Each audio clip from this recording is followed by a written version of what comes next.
बिस्मिल्लाहिर्रहमानिर्रहीम। अस्सलाम वालेकुम स्टूडेंट्स। आज हम मेटेलिक बॉन्डिंग के बारे में स्टडी करेंगे और मेटल्स के करैक्टरिस्टिक्स को स्टडी करेंगे। ठीक है, इससे पिछले हमने ionic bond, covalent bond, coordinate covalent bond भी स्टडी कर लिया हुआ। तो अभी हमारे पास 4 टाइप की बॉन्डिंग है जिसे हम metallic and non localised bond कह रहे हैं। ठीक है, a metal may be defined as a substance which possesses a bright appearance called metallic luster and is a good conductor of heat and electricity. metal वो substance है जिसकी हम कहते हैं कि surface जो है शाइनी होती है, यानी शाइन और ओरिजिनली शाइन कर रही होती है क्योंकि वो metallic lusters की वजह से वो शाइन कर रही है कि लाइट जब उस सब्सटेंस के ऊपर या मेटल के ऊपर फॉल करती है तो आपने वो पढ़ा होगा कि फोटो इलेक्ट्रिक इफेक्ट वाला। ठीक है, कि उसके अंदर से इलेक्ट्रॉन मूव आउट हो रहे होते हैं। ठीक है, तो यहाँ पे हमारे पास क्या है कि वो शाइन से प्रोड्यूस कर रहे होते हैं जिसे मेटेलिक क्लस्टर कहते हैं। और मेटल्स आपको पता है good conductor of heat and electricity हैं। In addition to that metal show high tensile strength, malleability and ductility. Metals की टेंसाइल स्ट्रेंथ ज़्यादा होती है, मीन कि उनको आप स्ट्रेच कर सकते हैं और ठीक है, वो एकदम से ब्रेक नहीं हो सकते और आप उनको डिफरेंट शीट्स में कन्वर्ट कर सकते हैं या उनको डिफरेंट वायर्स के अंदर कन्वर्ट कर सकते हैं। ये मेटल की प्रॉपर्टीज़ में आ जाता है। लेकिन आपको पता है आयनिक मटेरियल्स को ऐसे नहीं कर सकते क्योंकि जैसे ही आप उसके ऊपर स्ट्रेंथ अप्लाई करते हैं तो वो ब्रेक डाउन हो जाएगा क्योंकि वो ब्रिटल होते हैं। लेकिन मेटल क्या है, डक्टाइल होती हैं, मेलिबल होती हैं, उनकी टेंसाइल स्ट्रेंथ ज़्यादा होती है। In spite of the extensive use of many common metals as well as the extensive studies on their physical and chemical characteristics, the nature of bonding between the atoms in a metal has been until recently very unsatisfactory. ठीक है, कि no doubt हम metals को बहुत ज़्यादा use भी कर रहे हैं, हम उसकी फिजिकल प्रॉपर्टीज़, उसकी केमिकल प्रॉपर्टीज़ को स्टडी करते हैं, लेकिन मेटल्स के दरमियान में जो बॉन्डिंग है उसको एक्सप्लेन इतना इफेक्टिवली अभी तक नहीं किया गया। ठीक है, क्योंकि डिफरेंट थ्योरीज पेश की गई हैं और हर थ्योरी के अंदर कुछ उसके बेनिफिट हैं, कुछ जो हैं उसके ड्रॉबैक्स भी हैं। In order to understand the nature of metallic bond, the structure of metal, we shall review the general characteristics of metal। कि हम पहले जनरल कैरेक्टरिस्टिक्स देख लेते हैं मेटल के और उसके बाद जो है फिर मेटल की बॉन्डिंग की तरफ आएंगे और उसकी थ्योरीज को स्टडी करेंगे। Metal structure have some common characteristics properties such as metallic luster. Metal surface have a bright shiny appearance because they are good reflector of visible light incident upon them। कि जैसे भी light उनके ऊपर fall करती है वो उसको reflect back कर रही है। तो जब रिफ्लेक्ट बैक हो रही है तो वो शाइन जो है जो लाइट रिफ्लेक्ट हो रही है वो हमें एज अ शाइन के तौर पे नज़र आ रही होती है। ठीक है, most of the metal reflect all the wavelength of white light and thus have silvery white appearance। कि जो मेटल की सिल्वरी लाइट अपीयरेंस इसलिए आ रही है कि वो सारी की सारी लाइट को रिफ्लेक्ट कर देते हैं, वाइट लाइट को। वाइट लाइट मीन के ऑल वेवलेंथ को वो रिफ्लेक्ट कर रही होती है। However, copper and gold are colored because they absorb fairly good amount of blue light and reflect the rest। कि वो जो लाइट को वो एब्जॉर्ब कर लेती हैं। ठीक है, यानी हाई एनर्जी की लाइट को एब्जॉर्ब कर रही हैं और बाकी सारी जो हैं वो मिट कर देती हैं। तो इस वजह से उनका डिफरेंट कलर भी आपको जो है वो नज़र आते हैं मेटल्स के या। ठीक है, सेकंड प्रॉपर्टी जो भी हमने पहले देखी है कि मेलिबिलिटी और डक्टिलिटी है कि मेटल जो है ब्रिटल नहीं होती बल्कि इनको हम मोल्ड कर सकते हैं, इनको शीट्स में कन्वर्ट कर सकते हैं, इनको डिफरेंट वायर्स में कन्वर्ट कर सकते हैं। Metal can be drawn into foils and beaten into thin sheets instead of breaking up on striking as ionic crystal would do। कि जैसा कि हमारे पास क्या आयनिक क्रिस्टल करती हैं कि जैसे उनके ऊपर हम स्ट्रेंथ अप्लाई करते हैं तो क्या हो जाती है, वो ब्रिटल होती हैं, वो टूट जाती हैं। लेकिन यहाँ पे मेटल्स क्या कर सकती हैं, मेटल्स को हम डिफरेंट फॉइल्स में, डिफरेंट शीट्स में, डिफरेंट वायर्स के अंदर जो है कन्वर्ट कर सकते हैं। दी malleability and ductility of metal vary from one metal to another। कि एक मेटल की डक्टिलिटी ज़्यादा हो सकती है, दूसरे की कम भी हो सकती है। दस gold is highly malleable but tungsten is work with extreme difficulty. कि गोल्ड को हाईली मेलिएबल है, मीन उसको हम डिफरेंट फॉर्म में कन्वर्ट कर सकते हैं। आपको पता है के डिफरेंट डिज़ाइन बनाते हैं हम गोल्ड के जो ज्वेलरी के हैं, ठीक है, वो इसीलिए बन रहे हैं कि वो जो है डिफरेंट फॉर्म में कन्वर्ट हो सकती है। लेकिन अगर हम टंगस्टन देखें तो वो जो है वो इतनी मेलिएबल नहीं है। The malleability varies in various allotropic form of the same metal. और अगर सेम मेटल है तो उसकी डिफरेंट एलोटॉपिक फॉर्म है तो उनके ऊपर भी ये प्रॉपर्टी डिफरेंट हो सकती है। For example, white tin is highly malleable and soft and possess metallic luster। कि टिन की डिफरेंट टाइप्स हैं, ठीक है। जो वाइट टिन है वो हमारे पास क्या है, हाईली मेलिएबल है, सॉफ्ट है और मेटेलिक लस्टर होता है। But the grey tin is brittle and crumbles to dull grey powder. कि ये ब्रिटल है ग्रे टिन, ठीक है। ब्रिटल मीन जैसे उसके ऊपर स्ट्रेंथ अप्लाई की जाएगी, फोर्स अप्लाई की जाएगी तो वो टूट जाएगा और क्रम्बल्स हो जाएगा टू डल ग्रे पाउडर, ठीक है। ये वो पाउडर की फॉर्म में टूट जाएगा एकदम से, जैसे जिसे हम कहते हैं ना चिकना चूर हो जाएगा। कि है तो वो मेटल है लेकिन वो इतनी ब्रिटल है कि जैसे ही उसके ऊपर फोर्स अप्लाई करेगी तो वो पाउडर की तरह पे टूट जाएगा, यानी बिखर जाएगा ऐसे, ठीक है, टूट के। नेक्स्ट प्रॉपर्टी है हमारे पास electrical and thermal conductivity. Metal are good conductor of electricity. When potential difference is maintained between two ends of the metal bar or wire, electric current rapidly flow through it। आपको पता है ये copper की wire use हो रही है, हमारी electricity की जो वायर्स हैं, सिल्वर, कॉपर, ये वायर्स यूज़ हो रही है, प्लाटिनम की वायर्स यूज़ होती हैं।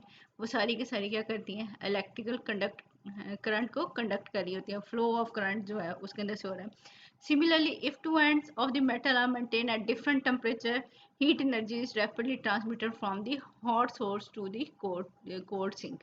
कि जब हम किसी भी मेटल को हीट करते हैं तो एक एंड से दूसरे एंड तक जो है वो उसकी हीट ट्रांसफ़र होती है। सिंपल एग्जांपल देख लें आप, एक किसी स्पून को हीट के ऊपर रखें, चूल्हे के ऊपर रखें, ठीक है। आपने एक एंड उसका रखा है, ठीक है। तो दूसरा एंड अगर आपने पकड़ा हुआ स्टील का है वो तो ऑटोमेटिकली हीट ट्रांसफर होके आपके हाथ तक पहुंच जाएगी, ठीक है। तो वो क्या होगा कि मेटल्स जो भी होती हैं वो हीट को कंडक्ट करती हैं। और कंडक्शन कहाँ से होती है, हॉट बॉडी से कूलर एंड की तरफ हो रही होती है। Metal usually conduct heat 10 to 1000 times more than other substances, but differences in electrical conductivities are even greater। कि हमारे पास 1000 टाइम जो है मेटल जो है वो हीट को ज़्यादा कंडक्ट कर सकते हैं किसी भी दूसरे सब्सटेंस से। उनकी अगर हम कंडक्टिविटी की बात करें तो वो और भी ज़्यादा हाई हो सकती है। नेक्स्ट है हमारे पास thermionic emission। When a metal is heated it emit electrons by thermionic emission collected at the anode called diode, ठीक है। अब हमारे पास क्या है कि अगर मेटल्स को हम हीट कर रहे हैं, अगर किसी भी क्लोज सर्किट के अंदर, ठीक है, हीट करें हैं, किसी भी सिस्टम के अंदर हीट करें हैं, तो क्या हो रहा है कि वो इलेक्ट्रॉन अमिट जो हो रहे हैं वो क्या वो मूव करते हैं तो वो एनोड की तरफ मूव कर रहे थे। दस अ हीटेड मेटल में be consider to boil off और सब्लाइम इलेक्ट्रॉन। कि यहाँ पे मेटल्स को जब हीट करेंगे तो उसके अंदर से इलेक्ट्रॉन निकल जाएंगे तो उसको हम ये कह सकते हैं कि मेटल जो है आस्ते आस्ते ख़त्म होती जा रही है, यानी वो बॉयल ऑफ होती जा रही है।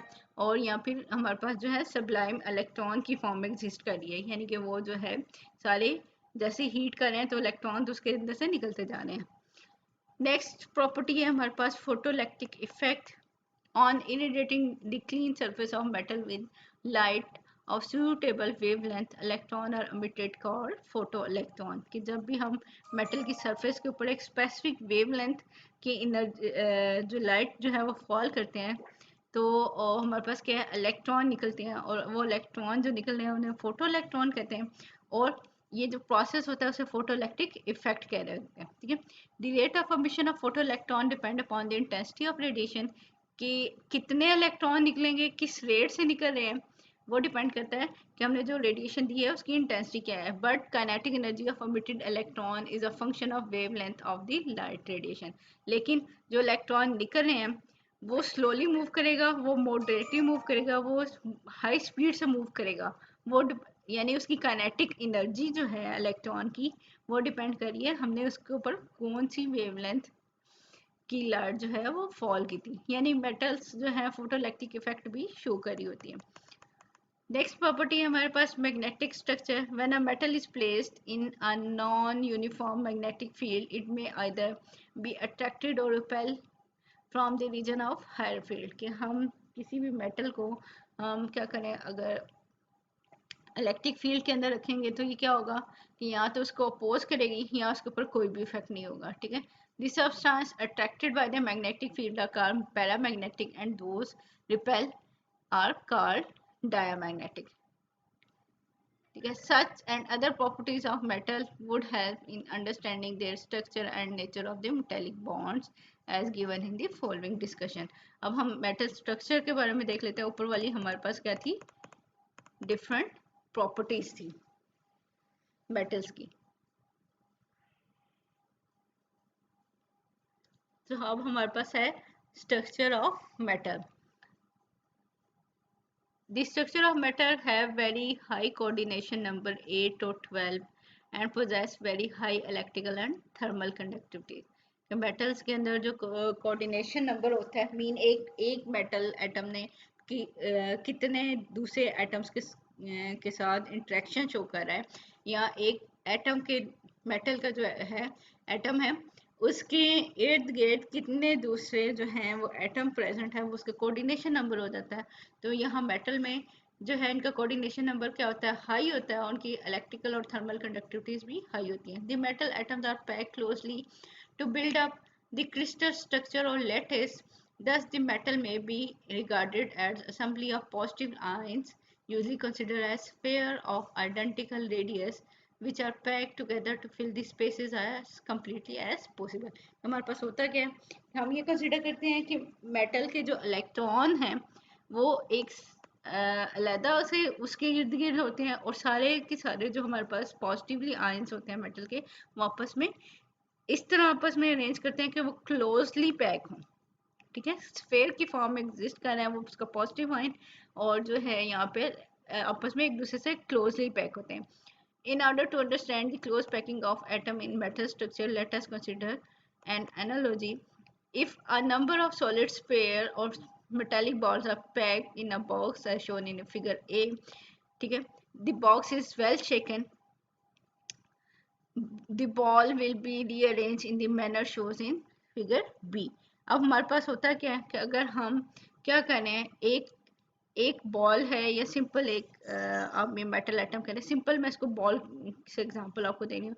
एक बॉल के ऊपर आप एग्जैक्टली ऊपर रख रहे हो, ठीक है, बॉल, तो फिर क्या है, उसको अगर आप ये देखोगे कि वो इतनी ज़्यादा स्टेबल नहीं रहेंगी। आप उसे थोड़ा सा हिलाओगे तो वो आपस में हिलेंगी और आप अपनी पोजीशन चेंज कर लेंगी। ठीक है, इसका मतलब है कि अगर आप एक बॉल के ऊपर दूसरी बॉल रख रहे हो तो वो इतनी ज़्यादा स्टेबल नहीं है। इसीलिए मेटल्स को आपको यहाँ पे क्या कहा जा रहा है कि ए ए फिगर के अंदर एक के ऊपर दूसरा रखा गया है, तो जैसे ही हम उसको शेक करेंगे तो वो आपस में रीअरेंज होके बी वाली शेप बना लेंगे। अब बी वाली शेप जो है वो आप देखोगे कि मोर क्लोजली पैक है एज कंपेयर टू ए वाली। ठीक है, और ए में क्या है, ज़्यादा स्पेस है कि ये जो एक क्या कह सकते हैं, स्केयर कह सकते हैं कि हमारे पास जो है इनके दरमियान में एक स्केर्स या वॉइड है। वॉइड मीन ये जो एम्प्टी स्पेस है कि एक जो दूसरे के साथ अटैच है उसके दरमियान में जो स्पेस आ रही है, ठीक है, उसको हम वॉइड कह देते हैं या फिर एम्प्टी स्पेस कर सकते हैं। लेकिन बी में देखें, आप ये देखोगे कि जब ये इतने क्लोजली पैक हैं कि एक लेयर के साथ दूसरी लेयर जो उसकी जो स्पेसेस बन रही हैं उसके ऊपर अटैच हो रही है। ठीक है, तो इनके दरमियान में स्पेसेस कम है, और यहाँ पे अगर एम्प्टी स्पेस या वॉइड देखोगे आप, ये छोटे छोटे ट्राई सी फॉर्म में है। लेकिन पहले वाली केस में आप देखोगे स्केयर की फॉर्म में ये बड़े बड़े हमारे पास जो हैं ये आपको वॉइड्स नजर आएंगे। तो क्लोजली पैक मोस्टली मेटल क्या होंगी, क्लोजली पैक टाइप में होंगी। ठीक है, the arrangement of sphere in figure B is more stable and more closely packed. Same is the type of arrangement of atom present in the metal structure. के metals में भी ऐसे ही होता है कि एटम जो है क्लोजली पैक अरेंजमेंट को ज़्यादा प्रेफर करते हैं क्योंकि ये ज़्यादा स्टेबल हैं। The majority of metal possesses one of the three major types of crystal structure, या तो वो फेस सेंटर क्यूबिक होगा, बॉडी सेंटर क्यूबिक होगा और क्लोजली पैक हेक्सागोनल स्ट्रक्चर होगा। ठीक है, let us see how various unit cell of crystal lattice are developed from various type of arrangement of atom in metal structure. If three atoms join together in one plane and in the first layer and then a fourth atom is inserted, the space created by the other three as second layer atom, a tetrahedral structure is obtained shown in the figure. Similarly, other crystal lattice are developed. अब यहाँ पे क्या है कि solid three हैं, three spheres हैं और उनकी जो स्पेस बनती है, देखो आप सिंपली आप तीन बॉल्स को इकट्ठा रख लो तो आपको जब उनको कंबाइन करोगे तो उनके दरमियान में एक स्पेस नजर आएगी। ठीक है, आप इसको खुद से भी कर सकते हैं, घर में आप बॉल ले लें तो आप उसको भी अरेंज करके देख सकते हैं। ठीक है, तो थ्री बॉल्स हैं हमारे पास, तो जो फोर्थ वाल हमने रखना है, सेकंड लेयर बनानी है उसकी, थ्री जो है नीचे रख के चौथा जो है वो ऊपर रखना है, तो वो कहाँ पे आएगा कि उनके दरमियान में जहाँ पे स्पेस बन रही होगी ना वो उसके ऊपर आएगा, तो यानी ये जो ट्राई एंगल सी स्पेस बनेगी उसको वो कवर करेगा। तो ये फिर जो हमारे पास जो है टेट्राहेड्रल स्ट्रक्चर ऐसे बनता है।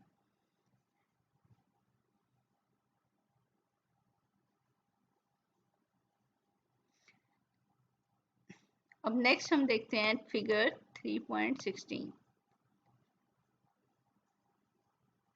Okay, now consider 11 atom arrangement arranged in the first layer।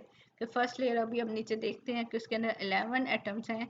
The second layer atom shaded would fit into the depression or crevices or interstices, creating some new interstices marked A and allowing the interstices marked B created by the first layer atom to continue as shown in figure 3.16। अब हमारे पास क्या होता है, हम ये पहले देख लेते हैं कि जो सॉलिड लाइन आपको एम्प्टी वाली स्क्वायर नजर आ रहे हैं, ठीक है, जिसका सेंटर में वाइट है, ये 11 अरेंज किए हैं, जैसे कि पहली लेयर वो ऊपर वाली अरेंज हुई है फिगर्स के अंदर। ठीक है, ये एक की स्पेस पहले एक लेयर है, उसके ऊपर जो सेकंड लेयर आ रही है वो उसकी एम्प्टी स्पेसेस के ऊपर आएगी।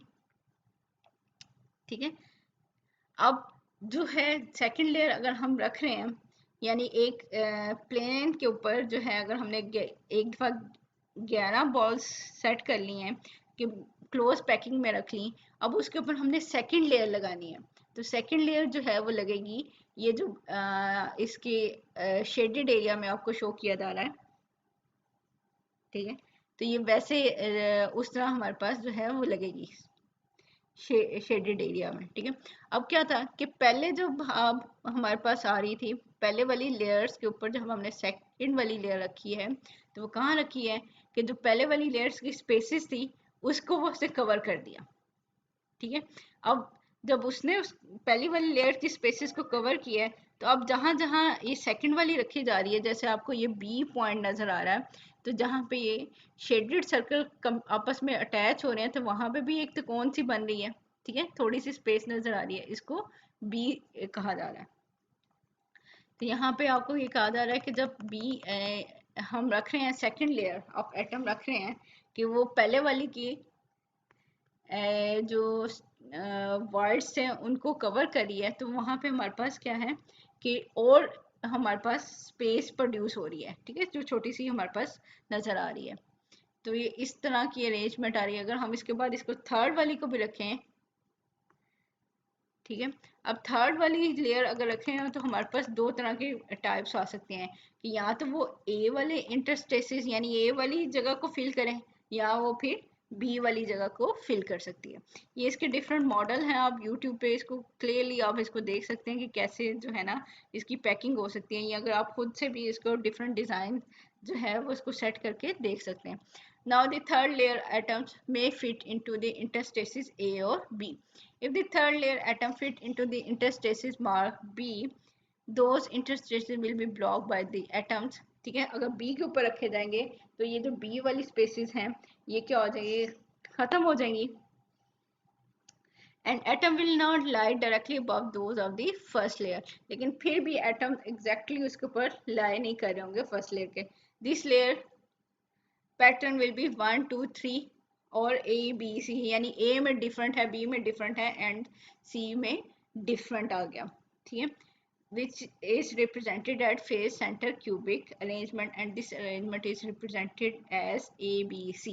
ABC, ठीक है, या 1 2 3 या ABC, यानी A में डिफरेंट है, B में डिफरेंट हो गया और C में उसकी अरेंजमेंट जो है वो डिफरेंट है. यानी कुछ ऐसी भी हो सकती हैं जिसे हम कह सकते हैं सारे ए बी हो, ठीक है, या सारी की सारी क्या हो, ए हो, यानी कि वो सारी यानी कि जैसे जो हमने सबसे पहले डायग्राम देखी थी कि एक के ऊपर दूसरा रख रहे हैं तो जिसमें मैक्सिमम स्पेस आ रही थी वो सारी क्या थी, ए टाइप थी. ठीक है, अब इस तरह हमारे पास ए बी भी हो सकता है और ए बी और सी भी हो सकता है, ये डिफरेंट टाइप्स हैं इसकी. If the third layer atoms are arranged in such a way that they occupy the depression or interstices created by the second layer atom marked A, कि अगर ये सेकंड लेयर वाले की जो स्पेसेस बनी थी जिसे हमने A कहा था उसको ये कवर कर दें, they will be directly above the first layer atom, तो इसका मतलब है ये फर्स्ट लेयर वाली एटम्स के ऊपर होंगे. ठीक है, this pattern represent closely packed hexagonal arrangement and usually written as 1 to 1 या ABA arrangement, कि पहली वाली लेयर से जब दूसरी लेयर आ रही है, ठीक है, और उसके बाद जो है तीसरी जो लेयर आ रही है वो पहले वाली की कवर कर दे जो स्पेसेस आ रही हैं उसको. ठीक है, कि सिमिलर हो, पहले वाली और थर्ड वाली जो है सिमिलर हो और बी वाली जो है डिफरेंट है, तो वो अरेंजमेंट हमारे पास क्या आएगी, ए बी ए, यानी कि जो सेकंड लेयर की जो स्पेसेस बनी है उसको वो थर्ड लेयर कवर करी है, तो ये हमारे पास क्लोजली पैक्ड हेक्सागोनल अरेंजमेंट होगी. इसको हम ए बी ए कह सकते हैं या 1 to 1 कह सकते हैं. The body centred cubic structure has also a layer pattern of ABA और 1 to 1. अब हेक्सागोनल और क्यूबिक जो है, ठीक है, बॉडी सेंटर क्यूबिक दोनों में अरेंजमेंट एक जैसी होती है, but the spheres atoms are not so closely pack as in the close pack hexagonal structure, कि हेक्सागोनल स्ट्रक्चर में ज़्यादा क्लोजली पैक होते हैं और क्यूबिक वाले के अंदर लेस क्लोजली पैक होते हैं. The closely packed hexagonal and face-centered cubic structure have 12 fold coordination, mean इनके अंदर 12 coordination number होता है. Each metal is surrounded by the 12 nearest neighbors. In body center cube, each atom is surrounded by 8 other atoms. ये body centre हमने वो sodium chloride का structure भी देखा था जिसमें हमने देखा था कि एक मेटल एक एटम जो है वो हमारे पास 8 डिफरेंट जो एटम्स के से सराउंडेड है. तो ये आपको शेप्स दिखाई गई हैं, फेस सेंटर क्यूबिक है, बॉडी सेंटर्ड क्यूबिक है और क्लोजली पैक्ड हेक्सागोनल. या आपको ये इसकी साइड लेफ्ट और राइट वाली साइड पे हेक्सागोनल की शेप भी नज़र आ रही है कि हेक्सागोन बन रही है, और ये जो है पहली और दूसरी में स्क्वायर वाली अगर एक साइड को देखें तो आपको ये पता चलेगा कि हर साइड जो है वो स्क्वायर में है, ये क्यूब की एक टाइप है, लेकिन यहाँ पे क्या है हेक्सागोनल यानी 6 कॉर्नर्स बन रहे हैं. नेक्स्ट हम देखते हैं थ्योरीज ऑफ मेटेलिक बॉन्ड्स. हमारे पास 4 थ्योरीज हैं, हम उनके थ्रू जो है मेटेलिक बॉन्डिंग को एक्सप्लेन कर सकते हैं. The high coordination number and presence of relatively poor electron available for bonding in the atom of metal do not favor the possibility of the existence of ordinary covalent bond between the metallic structure. कि एक तो हमारे पास क्या है कि इनका coordination number बहुत ज़्यादा हाई है और दूसरा कि इलेक्ट्रॉन जो है वो शेयरिंग में नहीं कर रहे. ठीक है, जैसे कोवलेंट बॉन्ड बना रहे थे तो वहाँ पे उनके दरम्यान में शेयरिंग नहीं हो रही, तो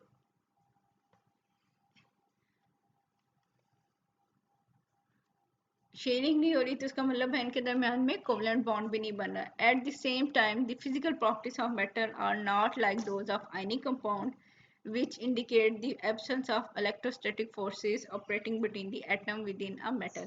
अब ना ही इनके दरमियान में उस तरह की आयनिक कंपाउंड जैसी इंटरेक्शंस हैं या आयनिक कंपाउंड जैसी इलेक्ट्रोस्टैटिक फोर्सेस हैं वो भी नहीं है इनके दरमियान में, और ना ही ये कोवलेंट बॉन्ड बना रहे होते हैं, दोनों ही नहीं बना रहे, ना आयनिक बना रहे हैं ना कोवलेंट बना रहे हैं। Moreover, the metallic structure possesses considerable strength, which indicate the presence of forces greater than those of van der Waals type की लेकिन इनके दरमियान में जो फोर्सेस हैं वो क्या है, van der Waals फोर्सेस से ज़्यादा, यानी जो वीक फोर्सेस हैं हमारे पास, आगे हमने वो भी स्टडी करनी है, उनसे इनकी फोर्सेस भी ज़्यादा है। It become interesting to study the nature of metallic bond. Following theories have been put forward to explain the metallic bond. सबसे पहले हमारे पास क्या है, इलेक्ट्रॉन गैस थ्योरी, नेक्स्ट है ब्लॉच समरफेल्ड थ्योरी, नेक्स्ट है polling theory and band theory, जिसे MOT भी कहते हैं। ठीक है, तो हम स्टार्ट करते हैं electron gas theory. The properties of matter suggest that the valence electron are relatively free to move through the metallic structure। कि मेटल की प्रॉपर्टीज को देख के हमें ये लग रहा है कि मेटल्स के अंदर जो इलेक्ट्रॉन है वो थोड़ा सा फ्री है, यानी अब हमने ये देखा था कि वो फोटो इलेक्ट्रिक इफेक्ट शो करते हैं, वो इलेक्ट्रिकल कंडक्टिविटी है शो कर रही है मेटल्स, तो इसका मतलब है इलेक्ट्रॉन के थ्रू कंडक्शन हो रही है, इलेक्ट्रॉन के थ्रू करंट फ्लो हो रहा है, तो इलेक्ट्रॉन जो है मेटल के अंदर थोड़े से फ्री टू मूव हैं। Figures suggest a model about the metallic structure in which the electron form a sea of negatively charged around the positive ions which are held together tightly। कि हमारे पास क्या है, इलेक्ट्रॉन जो हैं उन्होंने एक सी बना दिया, मीन बहुत ज़्यादा इलेक्ट्रॉन जो है वो मेटल आयंस जो है पॉजिटिव आयन के गेट जो हैं वो मूव कर रहे हैं, ना तो वो उनसे दूर जा रहे हैं, ठीक है, दूर नहीं जा रहे, वो एक स्पेसिफिक लोकेशन के अंदर ही प्रेजेंट है, लेकिन वो सारे पॉजिटिव आयन के गेट जो है वो घूम रहे हैं। ठीक है, और पॉजिटिव आयन सारे आपस में एक दूसरे से अट्रैक्टेड हैं, यानी कि कंबाइन है, टाइटली कंबाइन हुआ है। Since metal have high melting points and high densities, इसी वजह से मेटल्स की मेल्टिंग पॉइंट्स भी क्या है, हाई है, और डेंसिटी भी हाई है। It should be pointed out that electron sea or electron gas must strongly bind the positively ions in the crystal के, ये जो इलेक्ट्रॉन सी है यानी सारे के सारे इलेक्ट्रॉन जो उसके गिर्द घूम रहे हैं, इन्होंने मेटल्स के साथ जो है पॉजिटिव आयंस जो है हमारे पास उनके साथ स्ट्रॉन्ग बॉन्डिंग की हुई है, यानी कि ये भी नहीं है कि वो बिल्कुल ही उससे लूज हुए हैं और दूर चले गए हैं इलेक्ट्रॉन उससे। ठीक है, electron gas theory is based on three assumptions. The metal atoms are arranged in a closely packed crystal lattice. Each atom loses one or more electron, resulting in the formation of charged metal ions called the atomic cores। ये जो charge ion positive है इसे हम क्या कह रहे हैं, atomic core. ये हमारे पास क्या है, मेटल्स के अंदर क्लोज पैकिंग है, क्रिस्टल लैटिस जो है वो क्लोज पैक बना हुआ है, और जिसके अंदर जो मेटल जो है अपने वैलेंस जो इलेक्ट्रॉन है उनको लूज कर देती है, एक या एक से ज़्यादा इलेक्ट्रॉन जो है वो लूज करिए, और वो उनके गेट पॉजिटिव आयन के गेट घूम रहा है, यानी एटॉमिक कोर के गेट वो घूम रहे हैं electron move freely with in the boundaries of the metal structure like ideal gas molecule with in the container. ये ऐसी बात है जैसे गैस के मॉलिक्यूल एक कंटेनर में मूव कर रहे होते हैं, तो ये जो मेटल के फ्री आयंस हैं, ये फ्री इलेक्ट्रॉन है, वो भी एक इसी तरह मूव करें। Electron hold the metallic ions or atomic cores by Coulombic attractive forces like the electronic glue। कि ये जो है हमारे पास जो है इलेक्ट्रॉन ने जो एटॉमिक कोर है उसको अटैच रखा हुआ है, अपने साथ अट्रैक्शन रखी हुई है। जैसे अब हमारे पास क्या होता है, सिंपल ग्लू की बात करें कि वो जिस भी चीज़ के साथ लगाएंगे तो वो क्या करेगा, उसको बाइंड कर देगा। ठीक है, तो यहाँ इनको हम ये कह सकते हैं कि ये इलेक्ट्रॉनिक ग्लू के तौर पे एक्ट कर रहे हैं। The electron gas model easily account for the high electrical conductivity of metal because of tremendous speed of very light electron।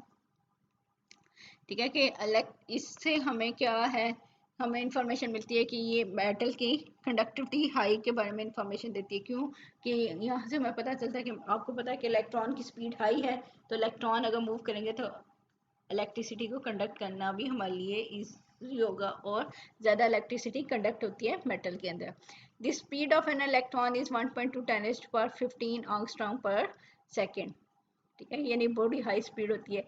And distance between the atomic core in the metal is usually less than 5 angstrom, कि उनके दरम्यान में distance बहुत कम है लेकिन electron की speed क्या है, बहुत ज़्यादा, तो इसलिए इलेक्ट्रॉन जो है वो बड़ी तेज़ी से मूव कर रहे होंगे उसके अंदर। As result the electron can move from one electron core to another in less than 4 × 10⁻⁻15 second, कि 10⁻15 आई थिंक फेम्टो सेकेंड कहते हैं इसको, ठीक है, कि 4 फेम्टो सेकेंड के अंदर भी हमारे पास क्या है कि इलेक्ट्रॉन एक कोर से दूसरे कोर तक पहुंच जाएगा, which rapidly transfer electrical charge from one end to another, जिसकी वजह से अब इसकी स्पीड इतनी ज़्यादा है कि नैनो सेकेंड, पिको सेकेंड से भी जल्दी जो है ये हमारे पास क्या है, इलेक्ट्रॉन जो है एक एटॉमिक कोर से दूसरे की तरफ पहुंचेगा और चार्ज को कंडक्ट कर देगा, which rapidly transfer electrical charge from one end to another. Thermal energy is transferred by the translational motion of electron and vibration motion of the atomic core or metal. कि हमारे पास जो है thermal energy कैसे conduct होती है, वो translational motion की वजह से, यानी एक जगह से दूसरी जगह, एक तो वाइब्रेशनल मोशन होती है और दूसरा वाइब्रेशन होता है कि टू एंड फ्रो मूवमेंट, आगे पीछे मूवमेंट जो है वो आगे पीछे मूवमेंट किसकी होगी, एटॉमिक कोर की मूवमेंट होगी। और ट्रांसलेशनल मोशन यानी इलेक्ट्रॉन एक जगह से दूसरी जगह जा रहे हैं तो उनकी वजह से हमारे पास क्या होगा कि ये जो है वो थर्मल एनर्जी की कंडक्शन होगी। Since there is no preferred direction of bonding, it should be quite easy to distort a metal lattice, कि यहाँ पे कोई डायरेक्शन ऑफ बॉन्डिंग नहीं है, स्ट्रॉन्ग बॉन्डिंग सच नहीं है जैसे आयनिक में कंपाउंड में थी, तो यहाँ पे जो है आयनिक से थोड़ी डिफरेंट है, इसलिए यहाँ हम मेटल्स को डिस्टॉर्ट कर सकते हैं, जिसकी वजह से हम इसको क्या कर सकते हैं, मेल्यूएबल बनाते हैं या डक्टाइल बनाते हैं। This would explain the malleability of metal because it would be easy to slide one plane of atom over another which can be easily packed, ठीक है, कि हम क्या कर सकते हैं, एक लेयर को दूसरी लेयर के ऊपर से स्लाइड कर लें, यानी इसको मोल्ड कर सकते हैं, हम किसी भी तरह से इसको चेंज कर सकते हैं। लेकिन आयनिक कंपाउंड्स में हम ऐसा नहीं कर सकते, एक लेयर को दूसरी लेयर के ऊपर से स्लाइड करेंगे, ठीक है, एक पॉजिटिव आयन के ऊपर क्या होगा, नेगेटिव आयन, तो वो जब नेगेटिव आयन आगे चला गया तो पॉजिटिव के सामने क्या हो जाएगा, पॉजिटिव आ जाएगा, तो क्या होगा, पॉजिटिव पॉजिटिव एक दूसरे को रिपेल करेंगे तो क्या होगा, वहाँ पे आयनिक कंपाउंड टूट जाता है, ब्रिटल होते हैं वो, ठीक है, लेकिन मेटल के केस में ऐसा नहीं होता। The metal have shiny surfaces because of their high reflectance, ठीक है, कि ये लाइट को रिफ्लेक्ट कर रहे होते हैं। Electromagnetic radiation of visible light, wavelength इसकी हमें पता है 400 से 800 नैनोमीटर में होती है, या अगर हम इसे 4000 से 8000 एंगस्ट्रॉम में ले सकते हैं। Electromagnetic radiation of visible light, उसकी वेवलेंथ आपको दी हुई है, and frequencies of about 5 × 10⁻14 hertz लिख लें या साइकिल्स पर second, causes the surface electron to oscillate back and forth with the same frequency as that of incident light, कि अगर हमारे पास विजिबल लाइट है, अगर वो मेटल की सरफेस के ऊपर जो स्ट्राइक करेगी, ठीक है, तो वो वहाँ पे क्या होगा कि मेटल के जो इलेक्ट्रॉन है वो उसी तरह क्या करेंगे, उनकी वाइब्रेट करेंगे, ठीक है। अब वाइब्रेट करेंगे तो वाइब्रेशन के लिए वाइब्रेशनल एनर्जी होगी उनके पास, और उसकी कुछ ना कुछ फ्रिक्वेंसी होगी, ठीक है।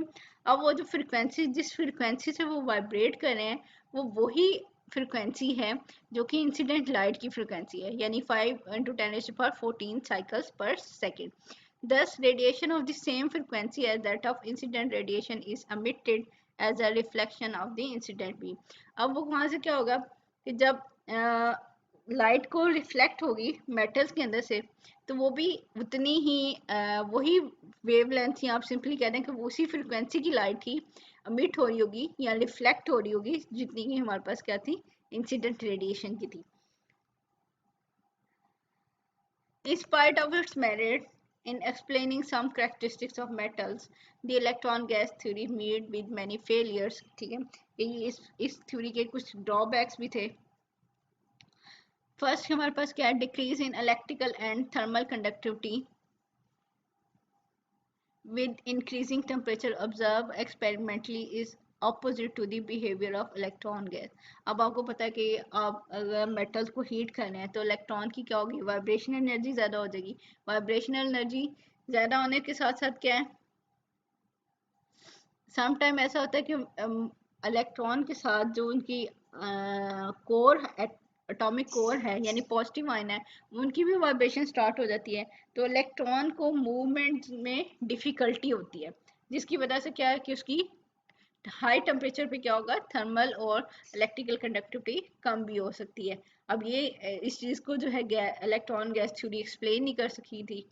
ठीक है, सेकेंड पॉइंट है हमारे पास, free gaseous electron can not explain the very small paramagnetic behaviour of metal. कि कुछ ऐसी मेटल भी हैं जिनका स्मॉल पैरामैग्नेटिक बिहेवियर है। पैरामैग्नेटिक बिहेवियर ये था कि जो मैग्नेट की तरफ अट्रैक्ट होंगी वो सब्सटेंसेस। ठीक है, अब हमने कहा था जितने अनपेयर्ड इलेक्ट्रॉन होंगे या जितने इलेक्ट्रॉन हो उतना उसका पैरामैग्नेटिक बिहेवियर ज़्यादा होता है। तो यहाँ पे अगर हम कह रहे हैं कि इलेक्ट्रॉन जो है वो सी के तौर पे एक्ट कर रहे हैं, तो यहाँ पे इनका पैरामैग्नेटिक बिहेवियर ज़्यादा होना चाहिए था, लेकिन कुछ का है कम है, तो वो भी थ्योरी एक्सप्लेन नहीं कर सकती। इसी तरह specific heat of metal can not be explain based upon the electron gas model. जो स्पेसिफिक हीट ऑफ मेटल है वो भी इसको इलेक्ट्रॉन गैस थ्योरी इसको एक्सप्लेन नहीं करती।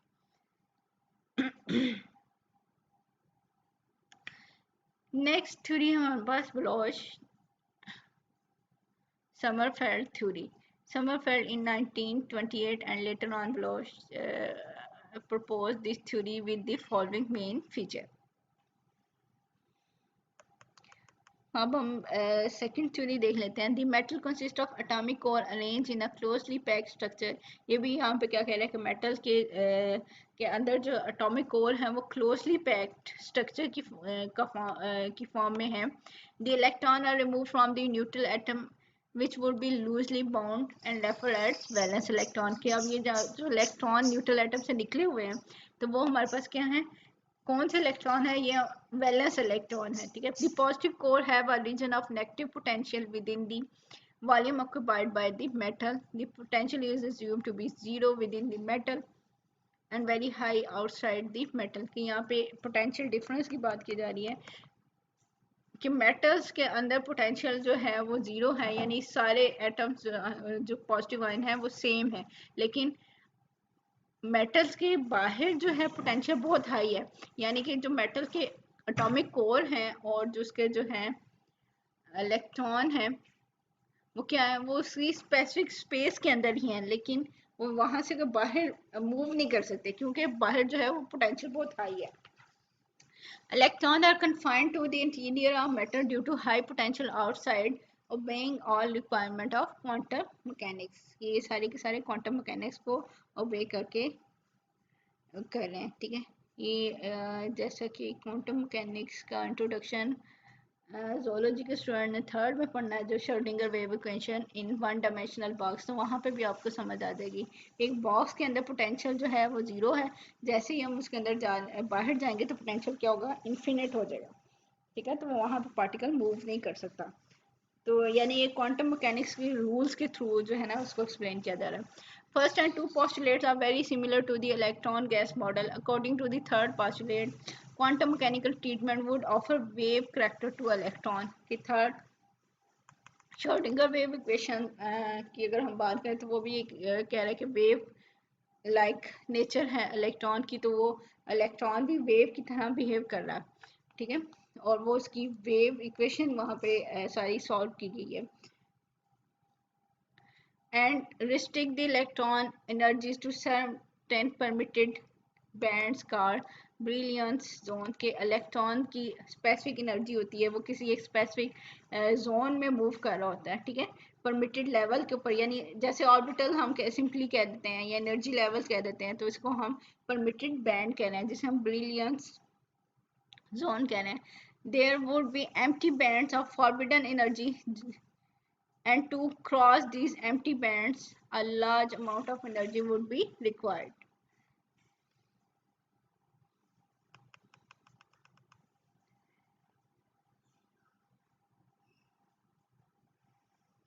कि अब हमारे पास क्या हो रहा है कि जो है जो अलाउड एनर्जीज हैं ठीक है, वो हमारे पास क्या है, ब्रिलियंट जोन्स हैं, और कुछ फॉरबिडन एनर्जी जोन है, यानी कि जिस जो एम्प्टी है, जहाँ पे इलेक्ट्रॉन नहीं जा सकता, वो फॉरबिडन एनर्जी जोन है। ठीक है, और अगर इसको एक लेवल से दूसरे लेवल को क्रॉस करना है, तो वो हमारे पास क्या होता है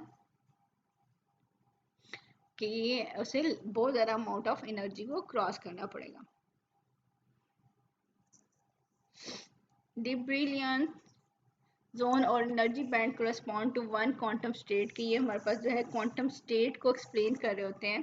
and the breadth of zone depend upon the overlapping of electronic cloud, कि ये इलेक्ट्रॉनिक क्लाउड आपस में कितना एक दूसरे के साथ ओवरलैप करें, उसके ऊपर ये डिपेंड करे कि एनर्जी जोन कितना ज़्यादा है। जितना ज़्यादा ओवरलैपिंग होगी उतना ज़्यादा इसका एनर्जी जोन होगा। The electron present in the overlapping zone may be considered as mobile, कि ये इलेक्ट्रॉन जो है वो मूव कर लेते हैं। इस it is these mobile electron which produce metallic bond, कि यही metallic bond produce करते हैं ये वाले इलेक्ट्रॉन जो हैं। ठीक है, although Bloch, Sommerfeld concept explain most of the characteristic properties of metal and need not be modified, but it is subjected to criticism. Firstly, some of the properties of metals are only imperfectly explained by this theory, कि ये कुछ properties को properly explain नहीं कर सकी. Secondly, the idea of uniform potential everywhere in metal is unrealistic. ठीक है, कि ये सही नहीं है, and very crude, कि कुछ ऐसा भी हो सकता है, पोटेंशियल डिफरेंट भी हो सकता है। Thirdly, if variation in potential is allowed in the concept about metallic bond, the properties of metal can more reasonably explain, कि यहाँ पे फिर मेटल्स की प्रॉपर्टीज को एक्सप्लेन भी किया जाए। ठीक है, कि रीजनेबली एक्सप्लेन हो सकती हैं इससे। ठीक है, तो ये हमारे पास दो हमारे पास आ गई थ्योरीज मेटेलिक बॉन्डिंग की। थर्ड जो है वो हम नेक्स्ट वाले लेक्चर में करेंगे। तो अब आज के लिए इतना ही, आप लोगों ने इसको प्रिपेयर कर लेना है अच्छे तरीके से और याद कर लें इसको पेपर्स के लिए।